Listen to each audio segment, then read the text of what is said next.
Hey everyone, welcome to law ab initio. आज का हमारा टॉपिक है राज्यसभा।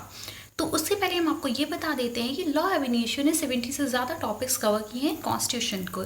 आप उसे जाकर चेक कर सकते हैं। अब हम बात करते हैं राज्यसभा की। तो राज्यसभा जो है मतलब हमारा जो पार्लियामेंट है वो कंसिस्ट हुआ है प्रेसिडेंट से, अपर हाउस से एंड लोअर हाउस से, council of states and Lok Sabha से। ठीक है, तो जो काउंसिल ऑफ स्टेट्स है मतलब हमारा जो राज्यसभा है वहाँ पे 245 मेंबर्स होते हैं। राज्यसभा में जो लोग आते हैं वो डायरेक्टली इलेक्ट होकर नहीं आते हैं बल्कि वो इनडायरेक्टली इलेक्ट होकर आते हैं। इनडायरेक्टली इलेक्ट होकर आते हैं मतलब क्या है इसका कॉन्सेप्ट, वो लोकसभा की तरह हम लोग जाकर उसमें डायरेक्टली वोट नहीं कर सकते हैं। ठीक है, राज्यसभा के जो लोग आते हैं, जब हम स्टेट की बात करें तो स्टेट में क्या होता है, जो स्टेट के चुने हुए हमारे प्रतिनिधि होते हैं स्टेट लेजिस्लेटिव असेंबली के, वो लोग उनका चुनाव करते हैं। साथ ही में यूनियन टेरिटरी में देखा जाए तो इलेक्टोरल कॉलेज से उनका चुनाव होता है। वहीं हम देखें तो प्रेसिडेंट इसमें 12 लोगों को नॉमिनेट करता है। 12 लोग जो कुछ स्पेसिफिक फील्ड्स में बहुत सही अच्छे होते हैं उन्हें वो नॉमिनेट करते हैं। अब बात आ जाती है टेन्योर की। तो अगर हमें ये बात पता है कि जो राज्यसभा है वो एक परमानेंट बॉडी है, वो लोकसभा की तरह टेम्परेरी बॉडी नहीं है, परमानेंट बॉडी है। इसमें क्या होता है 1/3 ऑफ द मेंबर रिटायर होते हैं हर 2 साल में। लगभग माना जाए तो इसका टेन्योर 6 ईयर्स का है। तो यहाँ पे क्या हुआ, ये एक परमानेंट बॉडी है, एक फिक्स बॉडी है। इसमें जो इलेक्शन होता है वो ओपन बैलेट से होता है। इसका मतलब क्या है कि कोई भी एमएलए किसी भी पार्टी का जब यहाँ पे वोट देने आएगा तो उसे अपनी जो उसकी पार्टी है उसके किसी भी पॉलिटिकल एजेंट को ये दिखाना पड़ेगा कि वो किसके फेवर में वोट कर रहा है। अगर वो उसके अगेंस्ट में वोट कर रहा होता है, अपने किसी पार्टी मेंबर के अगेंस्ट में वोट कर रहा होता है, तो यहीं पे कॉन्सेप्ट आता है विप का या डिस्क्वालिफिकेशन का। तो मतलब यहाँ पे क्या होता है, ओपन बैलेट से इनका इलेक्शन होता है। अब बात आ जाती है, सुप्रीम कोर्ट ने रिसेंटली कहा है कि जो नोटा है, नन ऑफ द अबव, वो अप्लाई नहीं होगा राज्यसभा में। क्यों? क्योंकि नोटा अप्लाई होता है डायरेक्ट इलेक्शन में, वहीं जो राज्यसभा का इलेक्शन है वो कैसा है, इनडायरेक्ट है।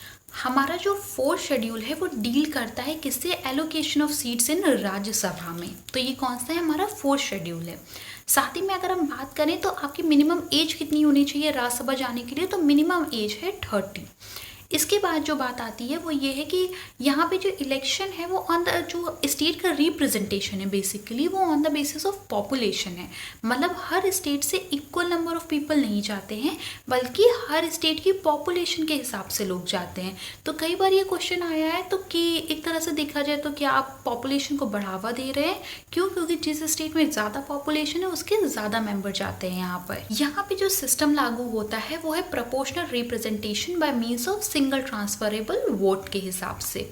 अब हम कुछ चीज़ें जान लेते हैं कि जो हमारा राज्यसभा है वो बेसिकली आया कहाँ से, मॉन्टेग्यू क्लेम्सफोर्ड से आया था, मतलब एक्ट ऑफ 1919 से आया। साथ ही में इसके पीछे का कुछ ऑब्जेक्ट भी था।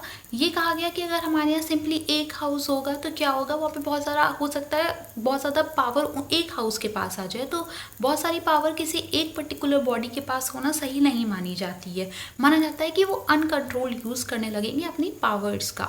तो इसके लिए 2 बॉडी को बनाया गया, मतलब 2 हाउसेस को बनाया गया। और ऐसा भी माना गया कि लोकसभा जो होता है वो बहुत पॉपुलर फेसेस को लेता है। मतलब डायरेक्ट इलेक्शन में लोग ज़्यादातर किसको वोट करते हैं, जिनके फेसेस बहुत सिमिलर होते हैं। लाइक हमने देखा है सेलिब्रिटीज़ हो गए, क्रिकेटर्स हो गए, उनको लोग ज़्यादा इलेक्ट करते हैं। पर जो हमारा अपर हाउस है वहाँ माना जाता है कि ज़्यादा पढ़े लिखे लोग आते हैं। ऐसा नहीं है कि लोकसभा में नहीं आते हैं, पर ऐसा माना जाता है कि जो राज्यसभा है वहाँ पे ज़्यादा पढ़े लिखे लोग आते हैं, क्योंकि खुद प्रेसिडेंट नॉमिनेट करता है कई पर्टिकुलर फील्ड से अच्छे लोगों को। तो इसलिए क्या हुआ, कंट्रोल करने के लिए एज अ बैलेंसिंग व्हील के लिए हमने 2 हाउसेस रखे। राज्यसभा की लगभग सारी पावर सेम होती हैं जैसा कि लोकसभा की होती है। सिर्फ मनी बिल में इसका कोई भी रोल नहीं होता है। मनी बिल एक्सक्लूसिवली किसका पावर होती है, लोकसभा की पावर होती है। राज्यसभा बात कर सकता है ऑल इंडिया सर्विसेज की। सेकेंडली वो बात कर सकता है अगर 2/3 ऑफ द मेंबर्स उसके कहते हैं कि किसी स्टेट सब्जेक्ट पे सेंटर को लॉ बनाना चाहिए क्योंकि वो सब्जेक्ट मैटर कैसा है, नेशनल इंपॉर्टेंस का है, तो यहाँ पे राज्यसभा इसकी बात कर सकता है अगर उसके 2/3 ऑफ द मेंबर्स ये बात को स्वीकारते हैं कि हाँ वहाँ पे क्या चीज़ है, ये कोई नेशनल इंपॉर्टेंस का सब्जेक्ट मैटर है, वहाँ पे सेंटर को लॉ बनाना। रीसेंट बाय में हमने देखा कि कई बार ये बात उठी है कि हमें जो है राज्यसभा को अबॉलिश कर देना चाहिए। जैसा कि हमें पता है हम राज्यसभा को अबॉलिश तो नहीं कर सकते। क्यों नहीं कर सकते? क्योंकि पार्लियामेंट हमारा बेसिक स्ट्रक्चर है और जैसा कि केशवानंद भारती के केस में कहा गया था कि आप बेसिक स्ट्रक्चर से छेड़छाड़ नहीं कर सकते। तो ऑब्वियसली बात है हम राज्यसभा को अबॉलिश तो नहीं कर सकते, हम उसके लिए कुछ रिफॉर्म्स ज़रूर ला सकते हैं। क्वेश्चन क्यों उठता है राज्यसभा की एफिशिएंसी पे? वो इसलिए क्योंकि माना जाता है कि जो लोग लोकसभा का इलेक्शन नहीं जीत पाते हैं लेकिन वो हमारी पार्टी के होते हैं, तो हम उन्हें फेवरेटिज्म दिखाने के लिए हम उन्हें राज्यसभा में भेज देते हैं। तो यहीं पे ये बात आ जाती है। कई बार लोग इसे क्रोनी कैपिटलिज्म भी बोलते हैं। तो लोग कहते हैं कि आप जो इंसान पॉपुलर वोट मतलब लोकसभा नहीं जीत पाता है आप उसे सिंपली राज्यसभा भेज दें। साथ ही में कई बार इसकी इनएफिशिएंसी पे क्वेश्चन उठा है। लाइक हमने देखा कि सचिन तेंदुलकर उन्होंने बहुत ही कम सेशंस जाकर वहाँ पे अटेंड किए थे, बल्कि वो मेंबर थे राज्यसभा के। तो ये सब कुछ चीज़ें हैं जो कई बार उठाती हैं क्वेश्चन कि हमें शायद इसे अबॉलिश कर देना चाहिए। बट आई थिंक हम इसे अबॉलिश तो ऑब्वियसली नहीं कर सकते, हम इसमें रिफॉर्म ज़रूर ला सकते हैं। तो ये था ओवरऑल राज्यसभा के बारे में। Thank you.